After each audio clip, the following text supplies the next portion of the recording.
आपको लंबे समय तक याद रहेंगे और तो जब आपके एग्जाम होंगे तो उसमें आप इजीली उनको लिख सकते हैं।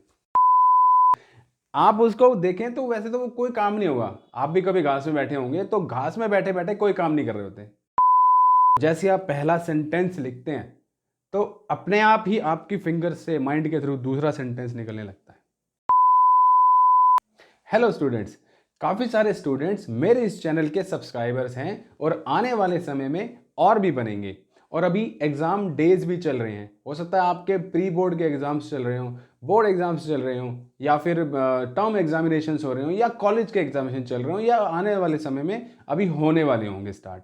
तो आज का ये वीडियो स्टूडेंट्स स्पेशल वीडियो होने वाला है, क्योंकि आज मैं आपको बताने वाला हूँ ऐसे 7 मेथड्स जिनकी मदद से आप अपने एग्जाम्स की प्रिपरेशंस, अपनी तैयारी बहुत अच्छे तरीके से कर सकते हैं और 95% प्लस मार्क्स स्कोर कर सकते हैं। नमस्कार, मैं नवीन उत्रेजा, आपका बहुत बहुत स्वागत है। आप देख रहे हैं मोटिवेशन ग्लोरी।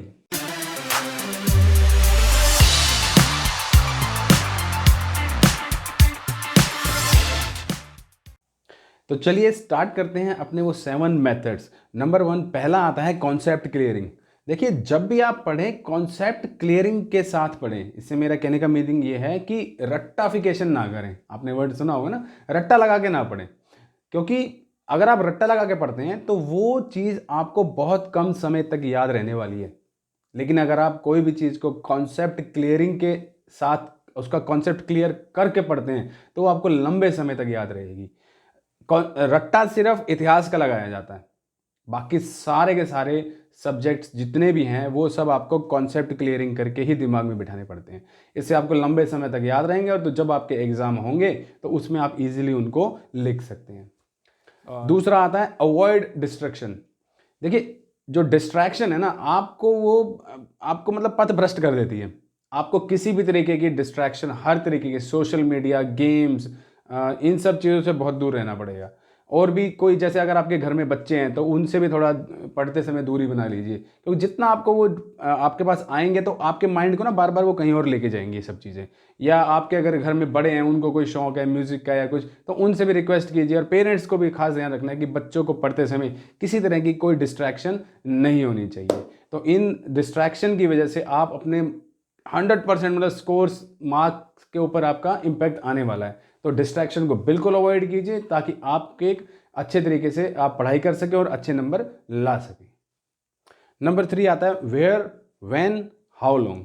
वेयर, जैसे मैंने अभी डिस्ट्रैक्शन की बात की, जब आप डिस्ट्रैक्शन को अवॉइड करते हैं तो आप ये डिसाइड करिए कि आपको कहाँ बैठ के पढ़ना है। आप अपने पढ़ने का स्पेस एक फिक्स कीजिए, एक आइसोलेटेड एरिया होना चाहिए। आप अपने आप को बाकी एक्टिविटीज़ से जैसे आइसोलेट करते हैं तो स्पेस भी आपका एक आइसोलेटेड होना चाहिए। अच्छा, इसमें आपका फ़ोन भी आपके पास नहीं होना चाहिए। अब मान लीजिए है भी सही तो वो साइलेंट पर साइड में रखा होना चाहिए। अगर ऑफ़ कर सकते हैं तो बहुत अच्छी बात है, तो मिनिमम साइलेंट तो उसको कर दीजिए। और आपके डेस्क के ऊपर भी बहुत ज़्यादा चीज़ें नहीं होनी चाहिए जिस टेबल पर बैठ के आप पढ़ रहे हैं। देखिए, इसका बहुत एक मैं आपको लाइव एग्जाम्पल बताता हूँ कि आपने घास में बैठा आदमी देखा होगा। हाँ जी, तो देखा है। हाँ जी, तो देखिए मैडम ने भी देखा है। तो वो क्या कर रहा होता है? घास तोड़ रहा होता है। घास तोड़ रहा होता है।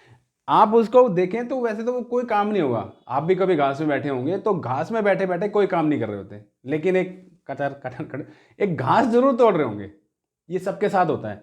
जब घास में बैठा आदमी खाली नहीं बैठ सकता, वो भी बैठे बैठे घास उखाड़ रहा होता है, तो एक जिसकी डेस्क के ऊपर अगर 10 सामान रखें तो वो कैसे खाली बैठ सकता है? ये सारी चीज़ें आपको डिस्ट्रैक्ट करती हैं। यहाँ पे कुछ रखा है वो आपको डिस्ट्रैक्ट कर रही होगी, यहाँ पे कुछ डिस्ट्रैक्ट कर रही होगी, यहाँ कुछ मतलब आपके चारों ओर जितनी फालतू चीज़ें रखी होंगी, फालतू मतलब वो काम की हो सकती हैं बट उस समय काम की नहीं है, वो आपको डिस्ट्रैक्ट करेंगी।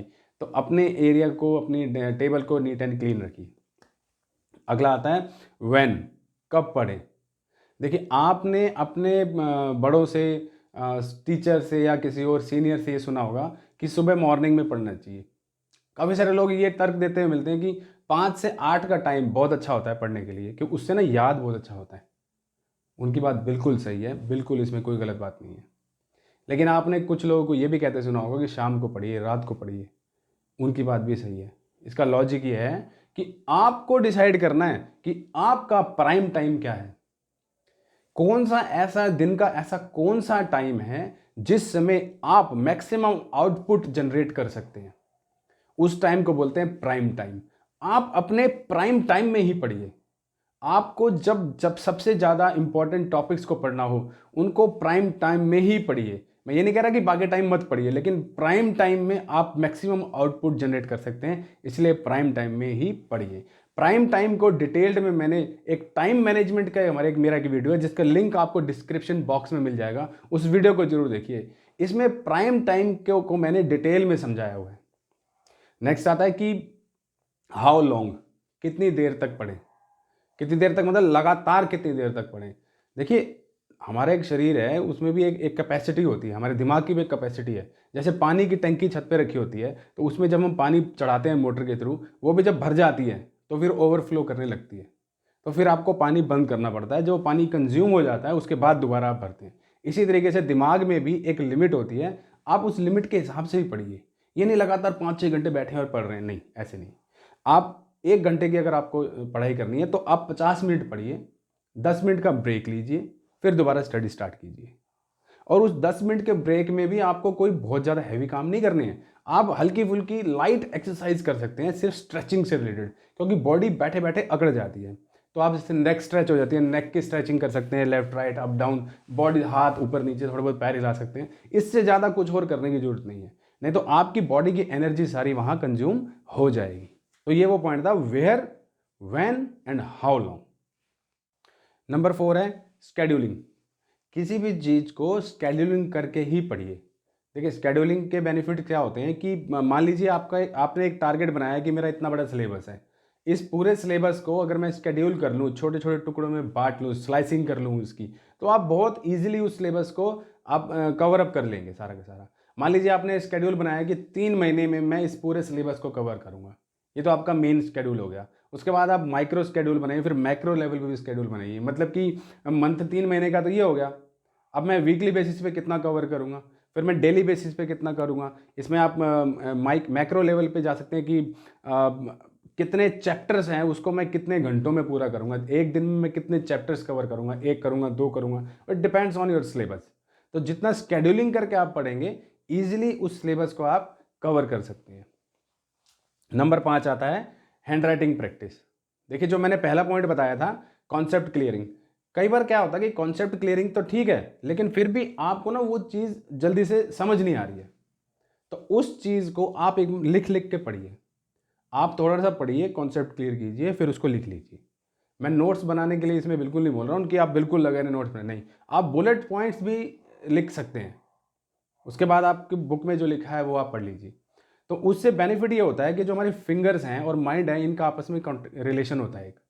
जब आप लिखते हैं तो वो चीज़ आपके सबकॉन्शियस माइंड में चली जाती है, और जब आप उसको दोबारा एग्जाम में लिखने बैठते हैं तो जैसे आप पहला सेंटेंस लिखते हैं तो अपने आप ही आपकी फिंगर्स से माइंड के थ्रू दूसरा सेंटेंस निकलने लगता है।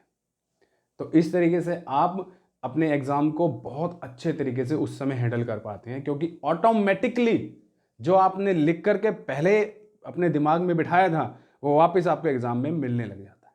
तो इससे भी आपकी बहुत अच्छी स्कोरिंग होती है। छठा आता है 80-20 रूल। जी, पेरेटो का सिद्धांत। आपको पढ़ाई में भी ये पेरेटो का प्रिंसिपल यूज़ करना चाहिए। देखिए होता क्या है कि जो आपका 20% सिलेबस है वो आपके 80% स्कोरिंग के लिए रिस्पॉन्सिबल है। जो आपके 20% क्वेश्चंस हैं आपके सिलेबस के, वही घूम फिर के बार बार आते हैं। आप इसके लिए चेक कर सकते हैं अपने प्रीवियस ईयर्स के क्वेश्चन पेपर्स। आप मान लीजिए 5 साल के या 10 साल के आप क्वेश्चन पेपर अरेंज कर सकते हैं बहुत इजीली। हर स्कूल में या हर जो जहाँ पे ये बुक्स मिलती हैं वहाँ पे इजीली अवेलेबल होते हैं। तो पिछले अगर 5 से 10 साल के अगर क्वेश्चन पेपर को आप स्टडी करेंगे तो आप पाएंगे कि मोस्टली सभी के अंदर कुछ ना कुछ कॉमन होता है, और वो 20% ही जरूर कुछ ना कुछ वो उसमें से आपके एग्जाम में आने वाला है। तो आप इससे 80% स्कोरिंग तो इजीली कर सकते हैं। अच्छा, इसके लिए आप मॉक सैंपल पेपर का भी यूज़ कर सकते हैं कि वो भी मार्केट में मिलते हैं, उसमें भी आपको सेम चीज़ मिलेगी। तो 80-20 रूल आपके लिए बहुत इंपॉर्टेंट है, इसको जरूर फॉलो कीजिए। नेक्स्ट आता है स्टे हेल्दी स्टे फिट। देखिए एग्ज़ाम डेज़ में आपको हेल्थ का ध्यान रखना बहुत ज़रूरी है। ये ना हो कि कहीं एग्ज़ाम्स में आपकी तबीयत ख़राब हो जाए, आप बीमार हो जाएँ, तो आप एग्ज़ाम नहीं दे पाएँगे। अगर देंगे भी तो ढंग से आप उसमें कॉन्सन्ट्रेट नहीं कर पाएँगे, तो आपकी स्कोरिंग ऑब्वियसली डाउन होगी। तो इसके लिए बिल्कुल सीधा-सा रूल है, नो जंक फूड। सबसे पहले जंक फूड का बिल्कुल मना। नो पिज़्ज़ा, नो बर्गर, बाद में खा लेंगे, बहुत टाइम पड़ा है। पूरी ज़िंदगी पड़ी है, खाते-पीते रहेंगे। लेकिन अभी no junk food at all, at any condition. आप इसमें हेल्दी खाना खाइए और लाइट एक्सरसाइज कीजिए, जो मैंने पहले ही बात की थी। ये नहीं कि एकदम जिम जा रहे हैं, अभी जिम की ज़रूरत नहीं है, बाद में जिम जाएंगे सब काम होगा।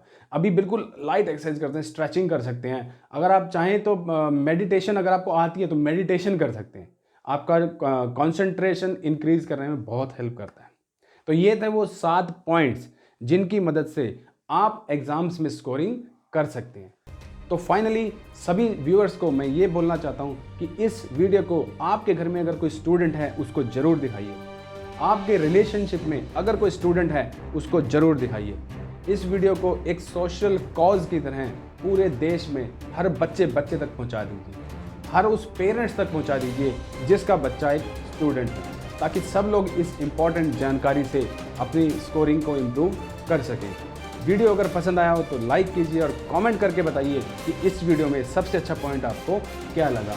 चैनल पे अगर पहली बार आए हैं तो सब्सक्राइब कीजिए और ऑल के बटन पे क्लिक कीजिए, ताकि इस तरीके के इन्फॉर्मेटिव वीडियोज़ सबसे पहले आपको मिल सकें। मिलते हैं ऐसे ही एक और वीडियो में, तब तक के लिए मुस्कुराते रहिए, स्टे मोटिवेटेड। जय हिंद।